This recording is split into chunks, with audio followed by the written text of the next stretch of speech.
Trabajo final, línea del tiempo de la historia de la educación, por Escogido García Mitzi Yasmín, Garduño Zárate Jessica Guadalupe, Jiménez Contla Karina Elizabeth, Mora Sánchez Carmen Paulina, Saldaña Mesa Mónica Dacheli, Toriz Arenas Eva, orientada por licenciado Germán Iván Morales Ríos. Como motivo de transmitir conocimientos acerca de la historia de la educación, presentamos información verídica que muestra un poco del surgimiento de la educación desde la Roma clásica hasta el siglo XX, así como poder relacionar un poco con la educación actual,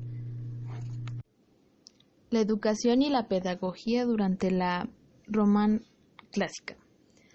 Fue dividida en 3 momentos sociales, que era monarquía, república e imperio. En esta había la educación arcaica, que nos decía que estaba basada en costumbres. Existía una educación familiar, militar y civil, las cuales se les enseñaba a leer, escribir y cultivar. También estaban aquí los niveles, que era la inicial, ejercida por el padre y la madre, la elemental, que era privada, y una orientación educativa orientada por 2 autores como Homero y Hesíodo. También estaba la educación de la República, dividida en elemental, que se enseñaba a los 7 años, materias como escribir, leer y las bases del cálculo y latín. Estaba la educación media. Esta se ejercía a partir de los 12 años y se les enseñaba oratoria, economía, gramática. Y finalmente la superior, que esta se ejercía a los 16 años, materias como educación política, astronomía, física y geografía. También estaba la educación del imperio, que se les enseñaba oratoria como un arte y era antes de los 7 años. Los padres también estaban a cargo de esta situación educativa. Constaba de 3 etapas este tipo de educación, que era el liberador, gramáticos. La educación de la mujer durante la educación arcaica, república e imperio no fue tan grande como lo fue en comparación con la de los hombres, pero sí se les enseñó a leer, a escribir, también se les enseñaba labores de casa, a coser y también una disciplina como la oratoria, pero sí fue educada en cierta parte durante esos 3 tipos. Hubo 3 precursores muy famosos, que eran Marco Tulio Cicerón. Este estuvo de entre el año 106 al 43. Fue el primero en determinar la importancia de la elección de la carrera. Decía que esta importaba mucho la formación política orador, así como mencionaba que el orador debía ser dialéctico, filósofo y jurista. El segundo es Lucio Anneo Séneca, refiere que el centro de todo es el individuo, lo más importante. La comunicación es el eje central de la educación. Esta se basaba en ejemplos provenientes desde la casa. También propuso el orden para la vida y dio indicios de cómo saber leer. También puso unos consejos para tener buenos amigos. Por tercero y último tenemos lo que es a Marco Fabio Quintiliano. Este reconoció la importancia de la oratoria deliberativa y no cualquier otra cosa, o sea, importaba más eso. Mencionaba que la educación tiene una fuerte influencia o estaba basada en problemas sociales. Dio las bases de la pedagogía gramatical, como la corrección, claridad y elegancia. Tenía un ideal humanista en su tipo de educación que aportó. Mi nombre es Jessica Guadalupe Garduño Zárate y hoy yo les voy a hablar sobre cristianismo. La religión cristiana surgió en torno a la persona de Jesús de Nazaret, nacido en Palestina en el año 753, de la fundación de Roma y el comienzo de la era cristiana, durante el gobierno de Augusto. Desde el 63 a.C., la zona de Palestina había sido ocupada por las legiones romanas comandadas por Herodes Antipas con el título de rey. La comunidad judía a la que pertenecían Jesús y su familia estaba regida por un consejo o Sanedrín, presidido por un rabino elegido por el procurador romano. Pero a todo esto, ¿quién fue Jesús? Jesús nació en Belén, hijo de María y José. Vivió unos 30 años en Nazaret trabajando como carpintero junto a su padre. Luego partió a recorrer Judea durante 3 años propagando sus ideas, llamándose a sí mismo el Mesías. Sus 12 discípulos o sus 12 apóstoles lo acompañaron durante este tiempo. Las enseñanzas de Jesús molestaron tanto a las autoridades romanas como a las judías del Sanedrín, que fue condenado a muerte y crucificado en la Pascua del año 33. ¿Cuáles eran las ideas de Jesús? Las ideas de Jesús implicaban una verdadera revolución. Decía que todos los hombres son iguales ante Dios y que la salvación no dependía de la fortuna o de la práctica de ritos o ceremonias, sino de la fe y de las buenas acciones de los individuos. Proponía la caridad y el amor al prójimo como normas de vida con relación a todos los seres humanos, incluso a los enemigos. La recompensa de los sufrimientos de este mundo estará en la otra vida, en el cielo al que se accederá tras el juicio final. Jesús negaba el egoísmo, la hipocresía y la vanidad. Le quitaba el carácter divino al emperador al decir al César lo que es del César y a Dios lo que es de Dios. Pero a todo esto, ¿por qué se difundió tanto el cristianismo? Mucha gente estaba descontenta con los viejos credos basados sobre todo en la obediencia a las normas y ritos, pero con poco contenido espiritual. El cristianismo venía a proponer una esperanza de cambio y salvación para los más pobres y olvidados en una época de cruel explotación y desesperanza. Jesús y sus seguidores predicaban sobre todo con el ejemplo, llevando una vida sana y solidaria, rechazando la riqueza y el poder, entregando sus vidas por defender sus ideas. ¿Cómo eran las primeras comunidades cristianas? Los discípulos de Jesús afirmaron que tras su muerte había resucitado y ascendido al cielo. Este hecho confirmaba para ellos el origen divino de Jesús. Estos primeros cristianos se organizaron en comunidades que carecían de jerarquías y donde todo se compartía. La ayuda mutua era la base de la vida en estas comunidades a las que se accedía tras el bautismo. El nuevo miembro que se incorporaba a la iglesia se integraba a la asamblea, que significa en griego eclesía, de los cuales se dedicaban a predicar las enseñanzas de Jesús. ¿Qué enseña Jesús? Se vislumbra en sus principios educativos y se resume en un estilo de vida por el camino de bien, con, en y para Dios, que garantiza en forma personal a quienes lo asuman paz interior, cercanía con Dios, herencia del reino del Padre Celestial y en general la construcción del tejido social sano, en el que reina la concordia y el amor. ¿A quiénes enseñaba Jesús? Al pueblo y a sus discípulos especialmente, al hombre de ayer, hoy y mañana. ¿Cómo enseña Jesús? Hace referencia a la didáctica, a los procedimientos y métodos educativos a través de los cuales el maestro por excelencia llega a las personas. Como mencionaba anteriormente, ¿cómo dieron origen las primeras comunidades cristianas?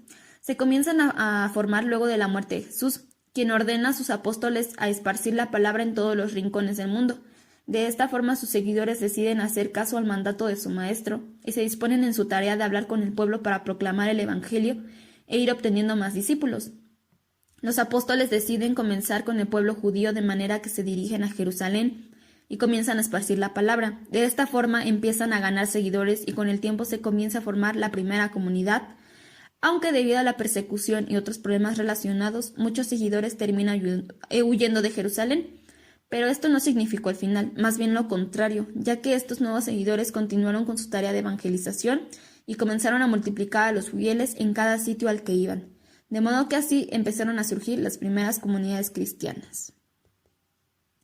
Bueno, continuando con este tema, un punto clave para diseminar la palabra y por ende favorecer el establecimiento de las primeras comunidades fue la Asamblea de los Apóstoles que se llevó a cabo en Jerusalén, donde se abordaron temas urgentes relacionados con la posición que se debía asumir ante la misión de los gentiles y sobre todo el significado de la ley mosaica respecto al Evangelio. De este encuentro se decide los apóstoles Pedro y Jacobo continuarían la tarea de evangelizar a los judíos. En cambio, los apóstoles Pablo y Bernabé irían a los países gentiles del ámbito del Mediterráneo para continuar ahí el esparcimiento de la palabra. También hubo algunos apóstoles entre los que se encontraba Eusebio y Cesarea, que deciden viajar a los países de Asia y África, donde se sabe que fundaron algunas comunidades. Esto no significa que todas estas comunidades se hayan logrado establecer y llevar una vida ideal, ya que tuvieron que afrontar muchos contratiempos y penurias. En todo caso, en los Hechos de los Apóstoles se puede agrupar cómo era la vida de estas primeras comunidades en tres categorías. Desde el interior de la comunidad, es decir, la dinámica de estas primeras comunidades y su comunión. En la relación que mantenían con Dios, cómo se daba la oración, cómo realizaban las celebraciones, ritos, etc. 3. Respecto a cómo desempeñaban su misión, la evangelización. de las persecuciones a la religión oficial. En un principio los romanos no distinguieron a los cristianos de los demás judíos, pero a partir de Nerón se hicieron frecuentes las persecuciones contra los seguidores de Jesús que predicaban las enseñanzas impartidas por dos grandes apóstoles de los 12, que es Pedro y Pablo, en Roma. En el año 64 después de Cristo, un incendio destruyó parte de la ciudad de Roma y Nerón acusó de ello a los cristianos, desatando una violenta persecución sobre ello. Los cristianos, que eran monoteístas, se negaban a adorar a los múltiples dioses romanos y a reconocer el carácter divino del emperador, lo que era visto como un mal ejemplo por las autoridades imperiales, a lo que se sumaba que la doctrina cristiana era considerada como peligrosa por predicar el fin de los privilegios y la igualdad entre los hombres. No todos los emperadores persiguieron a los cristianos, como por ejemplo Trajano y Adriano, los toleraron y los dejaron practicar su religión. Sin embargo, el emperador Constantino se convirtió al cristianismo y a partir de allí esta religión se convirtió en la oficial. Los padres de la Iglesia. Al ascender Jesús a los cielos, se encomendó a Pedro la conducción de la Iglesia, transformándose así en el primer jefe del catolicismo. A partir de la conversión de Constantino, el obispo de Roma, llamado Papa o Sumo Pontífice, gobernará a los católicos de todo el mundo. A partir del siglo IV surgieron grandes escritores que se dedicaron a difundir la doctrina cristiana, como por ejemplo encontramos a San Jerónimo, que tradujo la Biblia del original hebreo al latín. Así pues encontramos a San Agustín, es el más famoso de los padres de la Iglesia y uno de los más grandes pensadores. La división de la Iglesia cristiana. A partir de que el catolicismo se transformó en la religión oficial, fue creciendo su poder e influencia política.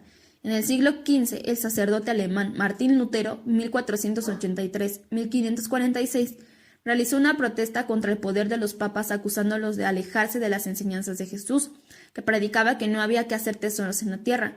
Esto produjo una ruptura dentro del cristianismo, por un lado la Iglesia oficial de Roma y por el otro lado los seguidores de Lutero, que eran conocidos como protestantes o luteranos, que proponen la libre interpretación de la Biblia y la posibilidad para los sacerdotes de contraer matrimonio y convertir la propiedad de bienes terrenales en manos de la Iglesia.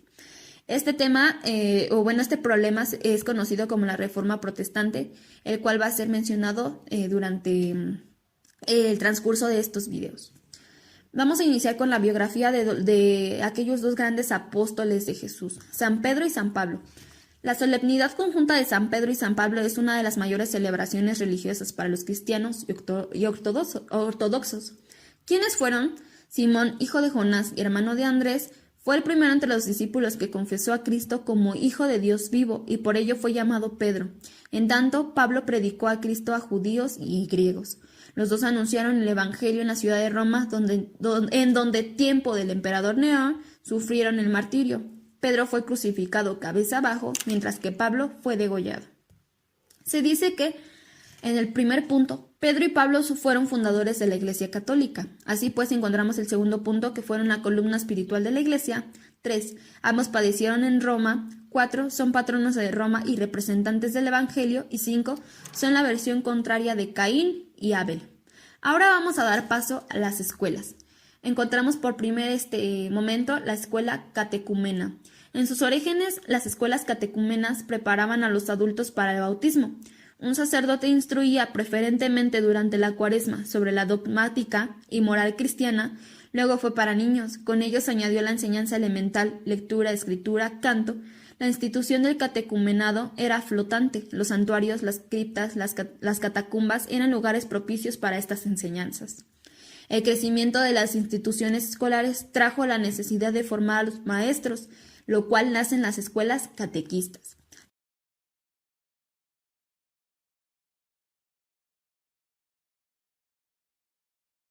Bueno, y retomando el tema de las escuelas catequistas, puedo mencionar que la Escuela de Catequistas de Alejandría se destacó. Panteno fue su fundador, le siguió Clemente Alejandrío, tomando carácter de una escuela superior.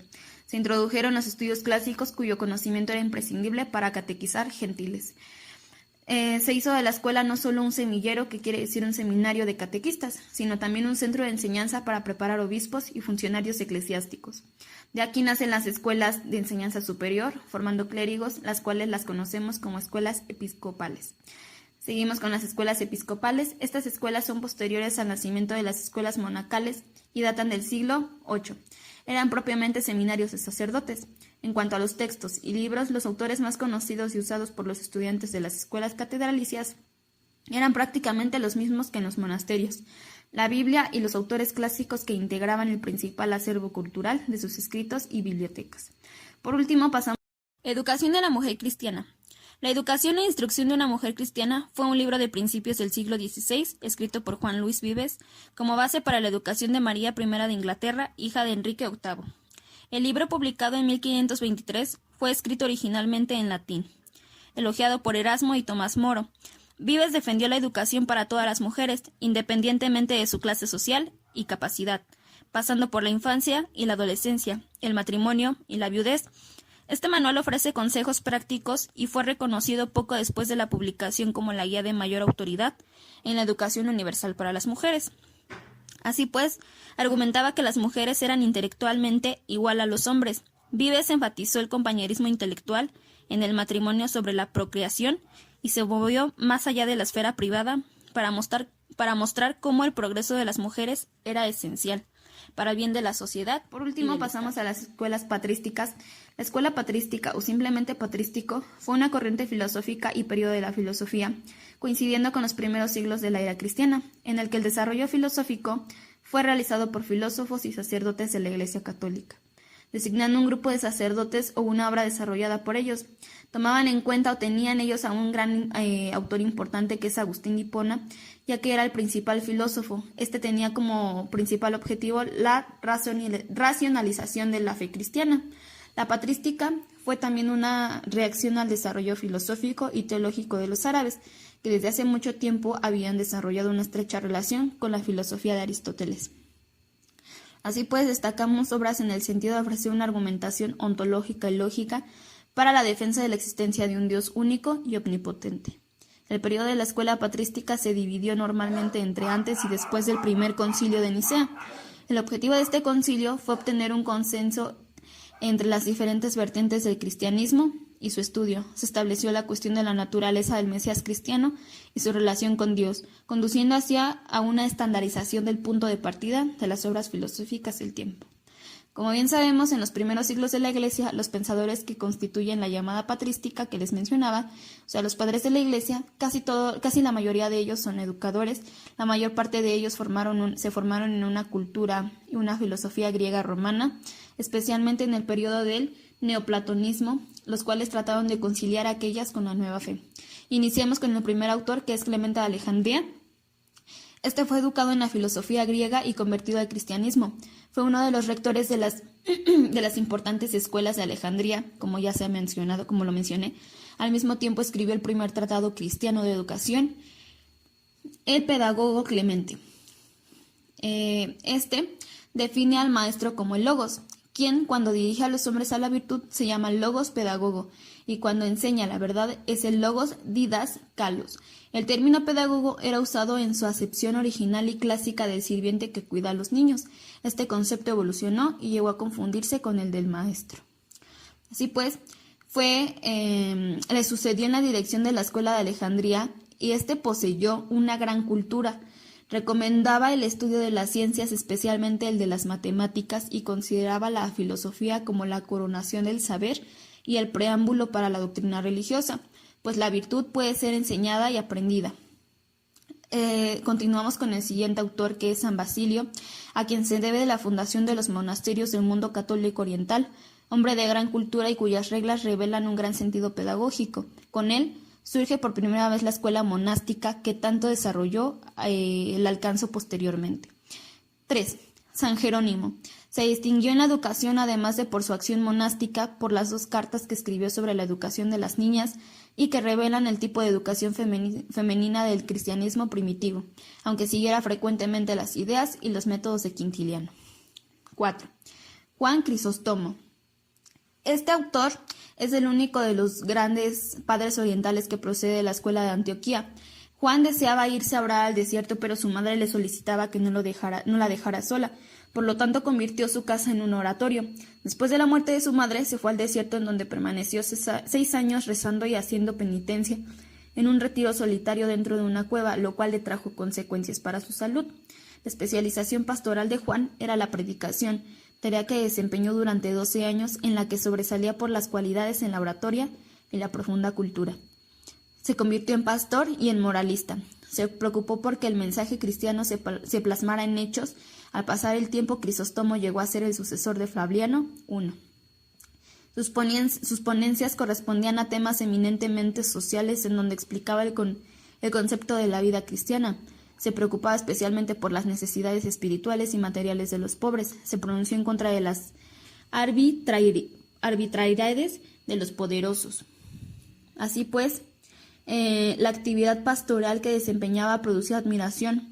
Evangelizó en los campos, fundó hospitales, criticó los vicios y las tibiezas, exhortó a los monjes perezosos y a los eclesiásticos demasiado amantes de la riqueza. Y por último encontramos a San Agustín. Es el más grande padre de la Iglesia y uno de los pensadores más importantes de todos los tiempos. Aurelio Agustín, educado en la tradición helénica, en la escuela de retórica de Cartago, se despierta en él la vocación de la filosofía, leyendo a Cicerón, y se dedicó a la enseñanza de la retórica y la elocuencia en su país natal. Después se dirige a Roma y a Milán, en donde se pone en contacto con el gran obispo San Ambrosio, quien le convierte el cristiano ortodoxo. San Agustín escribió numerosas obras, de las cuales las más importantes para nosotros son las Confesiones, la autobiografía de su juventud de un gran valor psicológico, la Sociedad de Dios, que constituye la primera filosofía de la historia y que ha tenido una gran repercusión en la posteridad a su pequeño tratado, El Maestro, en el que se expone sus ideas sobre educación a su hijo. En la pedagogía de San Agustín se puede distinguir dos épocas, en la que se acentúa el valor de la formación humanista y otra en la que afirma sobre toda la formación ascética, pero en ambas lo decisivo para él es la formación moral, la intimidad espiritual que ilumina nuestra inteligencia y nos hace reconocer la ley divina eterna. Y bueno, esto sería todo por mi parte, les agradezco su atención, hasta luego. La educación y pedagogía en la Edad Media. La Edad Media es el periodo que comprende del siglo V al siglo XV, y dentro de esta encontramos tres divisiones. La temprana Edad Media, que abarca del siglo V al siglo VIII, la Alta Edad Media, que se encuentra ubicada dentro del siglo IX al siglo XI, y la Baja Edad Media, que comprende del siglo XII al siglo XV. Durante este periodo surgen varios tipos de educación y escuelas para formar a las personas. La primera era la educación monástica. Estas escuelas estaban dedicadas a instruir a los monjes. Y aquí encontramos a un personaje importante, San Benito, el padre del monasticismo occidental. Fue reconocido por redactar una regla para organizar la vida de los monjes, el Hora et Labora. Esta regla regulaba las acciones de los monjes desde que se despertaban hasta lo que podían hacer en el día hasta llegar el momento de acostarse. La escuela palatina fue fundada por el emperador Carlomagno, quien tenía el ideal de expandir la educación a todo su pueblo, hacer renacer la cultura y fortalecer su imperio romano. Básicamente se procuraba una educación digna para engrandecer a Roma. Es por ello que les enseñaban el trivium y el quadrivium. Las escuelas catedralicias estaban dedicadas a la formación del clero, y en ellas su enseñanza estaba basada en la educación escolástica. La educación gremial fue realizada por los burgueses. En ella se enseñaban los oficios. Se podría decir que era una educación del tipo artesanal, donde tenías que pasar por 3 niveles. El primero era el de aprendiz, después el de compañero u oficial y por último el cargo de maestro. La escolástica estaba preocupada por demostrar y enseñar las concordancias que podría haber entre la razón y la fe. Esto a través de un método inductivo que llevara a eliminar posibles contradicciones de las verdades transmitidas por los filósofos o teólogos oficiales de la Iglesia. Es entonces cuando a partir de las escuelas palatinas, monásticas y episcopales surgen las primeras universidades medievales, dentro de la Baja Edad Media, es decir, de los siglos XII al siglo XV. Estas universidades eran comunidades de maestros y estudiantes que tenían como principal función la enseñanza, investigación y producción del saber. Mi nombre es Mora Sánchez Carmen Paulina y yo les voy a hablar sobre el humanismo. El humanismo es un desplazamiento intelectual desarrollado en el continente europeo. Esto surge en los años 14 y 15 y rompe con las tradiciones escolásticas medievales y exalta en su integridad las cualidades propias de la naturaleza humana. Pretendía hallar al hombre y ofrecer un sentido racional a la vida, tomando como profesores a los tradicionales griegos y latinos, cuyas obras descubrió y estudió. La idea central del humanismo es en el que el centro del universo está el hombre, imagen de Dios, una criatura privilegiada y digna sobre todas las cosas de la tierra. Las características o los puntos a tomar del humanismo es el antropocentrismo, la figura de Dios creador, el uso de la razón sobre la fe, la difusión del conocimiento y la educación, la idea de un individuo libre. Y como sus representantes tiene al holandés Erasmo de Rotterdam en 1466-1536, el francés Michel de Montaigne en 1533 y 1592, el español Juan Luis Vives en 1493-1540, el italiano Leonardo Bruni 1370-1444, el inglés Tomás Moro 1475-1535, el español Antonio Martínez de Cala 1441 y 1522. Y sin más que decir, pues muchas gracias. La Reforma. La Reforma es un movimiento religioso cristiano iniciado en Alemania en el siglo XVI.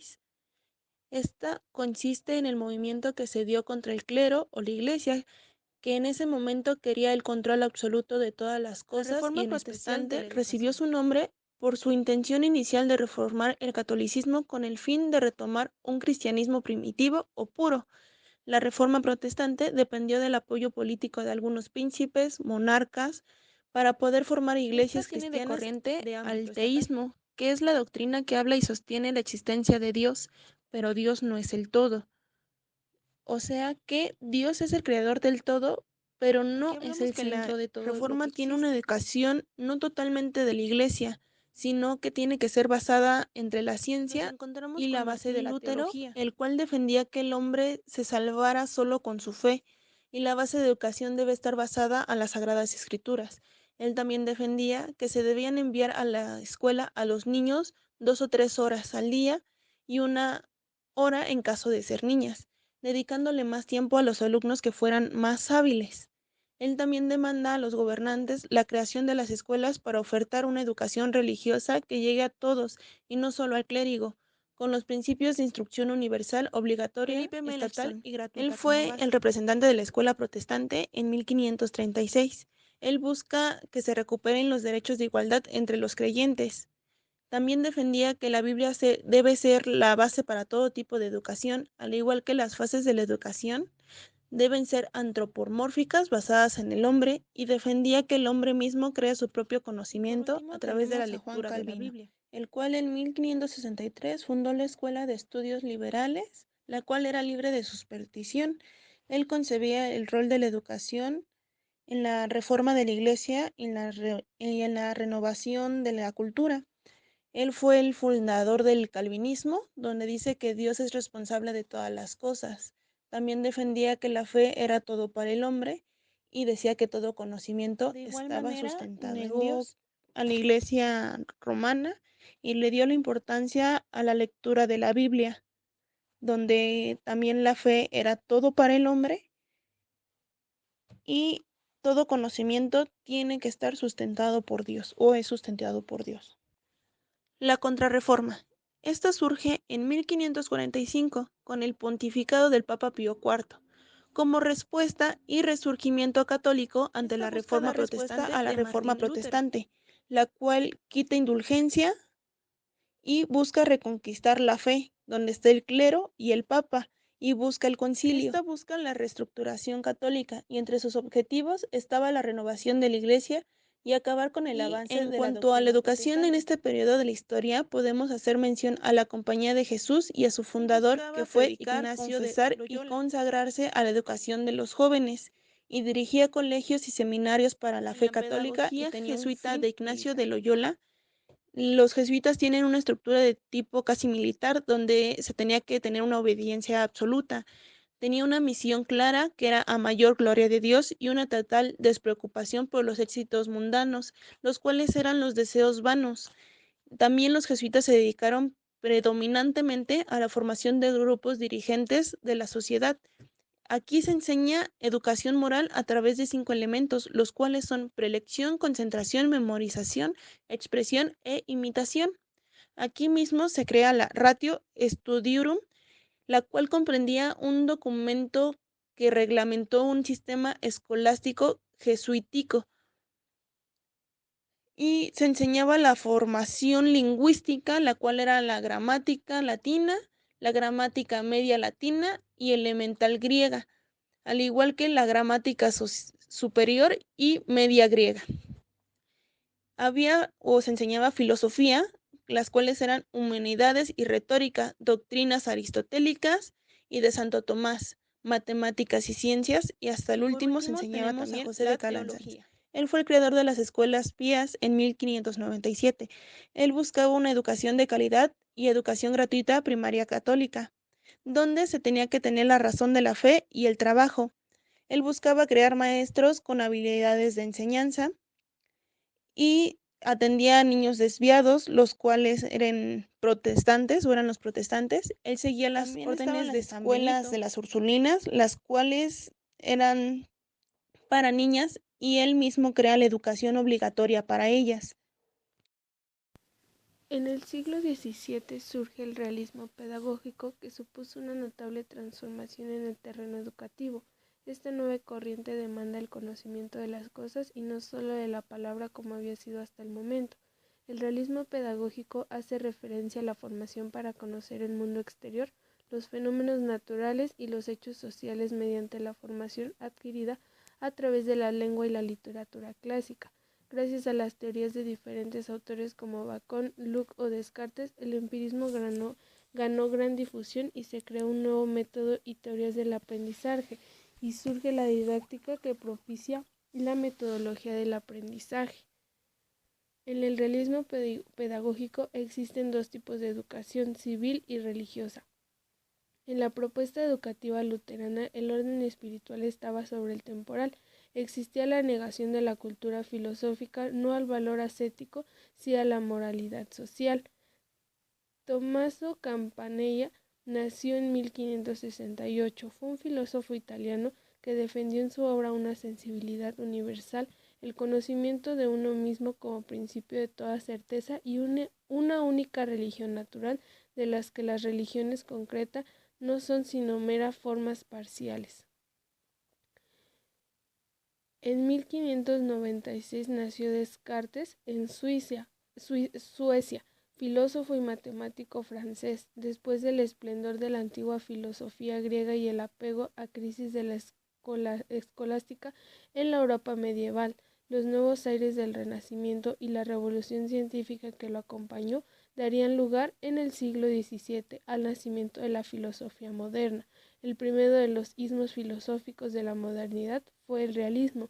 Descartes, su iniciador, propuso hacer una tabla de la raza de la traición y construir un nuevo edificio sobre la base de la razón y la eficaz metodología de las matemáticas. Juan Amos Comenio nació el 28 de marzo de 1592. Se supone que en Ujersky Brod en su juventud criticó con dureza la religión católica e intentó reconciliar y unir todas las religiones protestantes.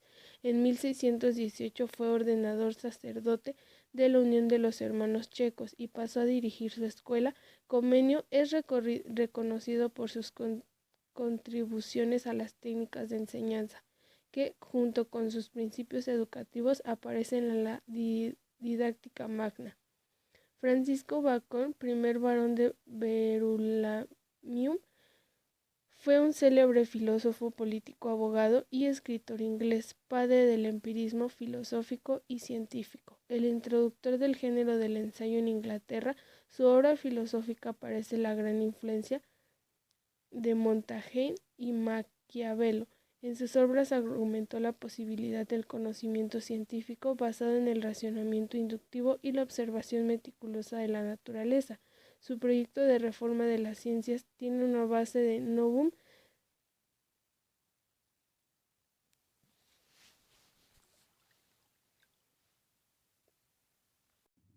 El naturalismo.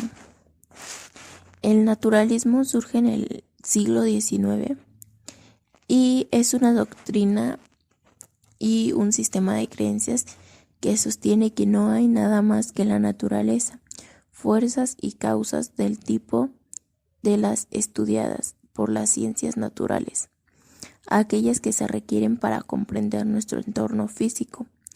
El naturalismo en Europa, en Rusia, difundió el movimiento el gran crítico literario Belinsky, y lo siguieron en algunas de sus obras autores importantes: Dostoyevsky, Goncharov, Chekhov, Máximo Gorki y otros.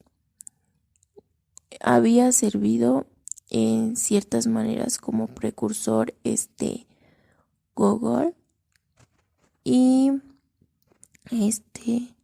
teniendo en cuenta que el naturalismo posee aspectos habituales que han venido a eclipsar el idealismo y el subjetivismo romántico. El naturalismo deja el deseo de acusación prolongado por los realistas.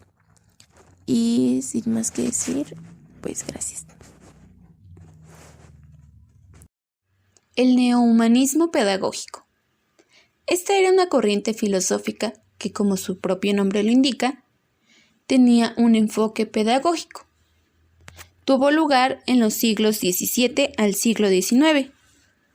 Aquí ya se comenzaba a notar un poco más la preocupación que se tenía por la manera en que los alumnos aprendían, además de que se analizaba el funcionamiento de la sociedad, los conflictos que se tenían y la ideología para la autorregulación.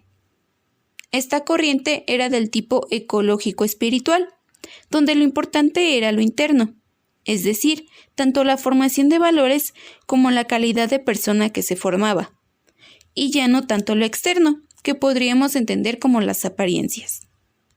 Algunos de los principales representantes de esta corriente filosófica son Schiller. Este autor contribuyó al desarrollo integral de la personalidad, y su educación era del tipo estética, pues decía que la vida era un arte. Nuestro segundo personaje es Witten. Para este autor, la salvación se encontraba únicamente en la educación, y ésta debía llegar a todos los ciudadanos sin ninguna distinción. Además, mencionaba que lo importante no era el conocimiento, sino la voluntad que tenía cada persona para aprender. Ritter consideraba el juego como una actividad seria y fundamental para el niño, donde éste debía gozar y jugar con libertad. Además, planteaba que el sujeto debía contar con la habilidad de tener una conciencia. Y por último, tenemos a Pestalozzi. Su pedagogía incluye la preparación del maestro, el respeto a la individualidad y el desarrollo del niño, teniendo como herramienta importante el juego, pues decía que mediante la exploración y la observación se podía obtener un aprendizaje significativo para el niño. Educación del siglo XIX. En este momento se desarrolla la ley de Massachusetts, que proponía la obligatoriedad de la educación. Se desarrolla la pedagogía experimental, que está caracterizada por el maniquismo. Entre los autores destacados tenemos a Wood, que funda el primer laboratorio de psicología experimental, por lo que se le conoce el padre de la psicología experimental. Kant dice que educar es forjar el bien, una personalidad estable y equilibrada en el hombre con amor e intereses de tipo educativos y relaciones estables. Herbart dice que la educación debe estar sujetada en el interés. Froebel, conocido como el pedagogo de la innovación educativa en niños, dice que se debe educar con dignidad, firmeza y flexibilidad. Por otra parte, él desarrolló las estrategias y materiales de juego para niños y tener una buena enseñanza. Binet dice él hizo los test psicológicos de aptitudes, hizo la introducción a la psicología experimental y sus aportes tienen un enfoque de tipo psicométrico. Newman desarrolló la psicología experimental y la psicometría. Vygotsky nos aporta la teoría sociocultural, Piaget la teoría cognitiva con sus diversas divisiones, y finalmente Ausubel nos aporta su teoría por descubrimiento. Bueno, y por último vamos a dar paso al tema el modo de actuación profesional del psicopedagogo y su influencia en la educación mexicana. Como bien sabemos, el sistema educativo es aquel conjunto de normas, instituciones, recursos y tecnologías destinados a ofrecer servicios educativos a la población mexicana. En México existen diferentes niveles de educación básica, media superior y superior, los cuales comprenden estudios en preescolar, primaria, secundaria, bachillerato, licenciatura, maestría y doctorado, además de diplomados y otras modalidades de educación superior. Así pues, los principales factores que inciden en la calidad de la educación es la pertinencia personal y social, la cual permite que todos aprendan lo que necesitan aprender en el momento oportuno de su vida y de sus sociedades. Convicción, estima y autoestima de los involucrados, convicción en el potencial, valor e impacto de la educación, estima de los profesores por la sociedad y a su vez los profesores al sentirse estimados, fortaleza ética y profesional de los profesores, formación inicial de calidad, actualización y perfeccionamiento, dirección efectiva en cada escuela y producción de didácticas. Equidad, movimientos que rompan con el crecimiento de desigualdad social, dar acceso a la educación sin distinción alguna. Trabajo en equipo en la escuela y en el sistema educativo. Trabajar en equipo en el centro escolar y en el sistema educativo es sin duda una clave en el proceso de logro de una educación de calidad. Y por último, currículo adecuado y pertinente en cada nivel. El aspecto disciplinar del currículo tiene que ver con la orientación de cada asignatura, cada una de las cuales debe tener un foco claro. Paso al estudio de las personalidades destacadas de la educación en Latinoamérica, México y en el territorio. Primero podemos encontrar a José de la Luz y Caballero. 11 de julio de 1800 en La Habana nació José de la Luz y Caballero, pedagogo y filósofo cubano que fue considerado maestro por excelencia y formador de conciencias y que engrandeció el sentido de la nacionalidad cubana. Se graduó de bachiller en leyes en el Seminario de San Carlos, donde conoció a Félix Varela y fue uno de sus más brillantes discípulos. Estudió a los grandes filósofos de la época y se opuso a los métodos de enseñanza escolásticos reinante en la tradición filosófica cubana de su tiempo. Así pues, dominaba varios idiomas como es el inglés, francés, italiano y alemán. Decía que el deber del maestro era inculcarle a los alumnos que pensaran por sí mismo. Consideraba como concepción pedagógica que el punto de partida del conocimiento era la experiencia y la observación. El método experimental era el único productivo y único verdaderamente analítico. Sus ideas y enseñanzas se nutrían de los valores patrios, los que estuvieron presentes para combatir por las causas de la justicia y el honor. Entre sus obras podemos encontrar aforismos, apuntaciones y la polémica filosófica. Se dice que fue un excepcional educador por convicción profunda, su fe, el amor y la vocación dedicándose a inspirar en los jóvenes las ideas de alcanzar grandes pensadores. Por último, podemos decir que glorificó el magisterio en Cuba y fue el mayor y más bello legado que les pudo dejar. Así pues, encontramos a Félix Varela y Morales, como ya lo mencionaba, nacido en Habana en 1788, también conocido como el Padre Varela. Fue un sacerdote, maestro, escritor, filósofo y político cubano que tuvo un importante desempeño en la vida intelectual, política y religiosa en la Cuba. En el Seminario de San Carlos enseñó Varela filosofía a numerosas y entusiastas juventudes por espacio de muchos años, regenerando completamente el estudio de ciencia tan importante y siendo el primero que explicó un curso completo de física experimental. El estudio de la naturaleza siempre fue para Varela de suma importancia, el estudio del hombre de imperiosa necesidad y el estudio de Dios de imprescindible obligación. Podemos decir que además de ser filósofo fue un sacerdote. Varela empleaba sin cesar su caridad en consolar y aliviar a los pobres, privándose continuamente hasta de lo más necesario para socorrerlos. Podemos encontrar también a Eugenio María de Hostos, político, pedagogo y escritor puertorriqueño, hombre austero y de ideas liberales, cuyo pensamiento recibió influencias del krausismo y del positivismo. Eugenio María de Hostos consagró su vida a un doble ideal: la independencia de su patria y la educación de los pueblos.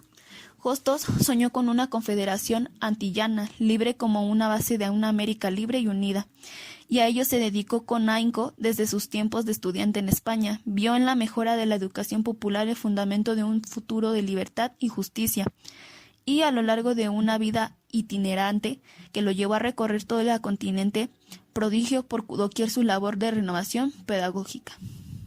También podemos encontrar a Simón Rodríguez. Simón Narciso de Jesús Rodríguez nació en la capital de Venezuela, Caracas, tal día como hoy hace 249 años, el 28 de octubre de 1769. Apasionado del saber y de la escritura, viajó cuanto pudo por Europa y América para poner en práctica sus revolucionarios e incomprendidos métodos en favor de la educación popular. Influenciado por los filósofos franceses de la educación, de la Ilustración, promovió la formación de los ciudadanos por medio del saber para que alcanzaran la libertad a través de revoluciones del conocimiento. Sin embargo, ni la originalidad de sus pensamientos, ni la excentricidad de sus métodos lo ayudaron a ser comprendido ni entendida la trascendencia de lo que proponía: aplicar los revolucionarios métodos europeos del siglo XIX a la colonizada América para librarse de sus opresores. La educación fue lo que dio sentido a su existencia: lectura, aprendizaje de idiomas, viajes, etc. Se convirtió en un cosmopolita ansioso por aplicar su pedagogía educativa en cualquier lugar del mundo, donde requerirían su presencia, y también por este motivo se arruinó en varias ocasiones. También podemos encontrar a Gabino Barreda, Puebla, 1818, Ciudad de México. Médico, filósofo y político mexicano. Realizó los primeros estudios en su estado natal y más tarde marchó a la capital del país para ingresar en el Colegio de San Ildefonso. Abandonó la carrera de Derecho antes de graduarse y se inscribió en el Colegio de Minería para estudiar química. Posteriormente se recibió como médico, profesión que comenzó a ejercer durante las guerras de 1843 y 1847. Alistado como cirujano en el Ejército Nacional, llegó a ser hecho prisionero tras la batalla del Molino del Rey en las cercanías de la Ciudad de México. Entre 1847 y 1851 completó su formación científica en París, donde por medicación de Pedro Contreras Elizalde conoció a Augusto Comte y su filosofía positivista. Convencido del valor de esta doctrina para resolver los problemas fundamentales de México, regresó a su país con los 6 volúmenes del curso de filosofía positiva del francés y el propósito de divulgar el positivismo. Con el triunfo de la República, fue llamado por Antonio Martínez Castro, ministro de Justicia del presidente Benito Juárez, para participar en una reforma educativa nacional de inspiración positivista. El resultado fue la ley del 2 de diciembre de 1867, la cual ordenaba, entre cosas, la creación de la escuela preparatoria y señalaba que la educación primaria debía ser obligatoria, gratuita y laica. Por último personaje podemos encontrar a Telésforo Roldán Yáñez, primer maestro que alfabetizó la población de Ixtapaluca. Se dice que enseñó a leer a los políticos viejos del municipio, ayudaba a los niños necesitados comprándole libros, libretas, lápices. Su fama como docente traspasó los límites del municipio. Sus compañeros directores de las escuelas de la región mandaban a sus hijos a prepararse con él para poder ingresar a la secundaria. Fue fundador de la secundaria Gabriela Mistral. En 1968 fundó la escuela anexa Gustavo Vaz Prada y la escuela primaria que ahora lleva su nombre. Por esa época era presidente municipal José Madariaga Lomeli, político entusiasta preocupado por el progreso de su pueblo. Ayudó al maestro construyéndole unos salones, lo que ahora es la escuela Fray Servando Teresa de Mier. Este personaje falleció el 14 de abril de 1995 a la edad de 85 años aquí en el municipio de Ixtapaluca, donde entregó y compartió ideales y triunfos. Y bueno, esto sería todo por mi parte. Les agradezco su atención. Hasta luego. Conclusión. Para finalizar, es de suma importancia tener en cuenta el objetivo para conocer la historia de la educación, pues comprenderemos el origen de ciertas formas de enseñanza que posteriormente en una formación profesional nos hará un bien entenderlas y conocerlas.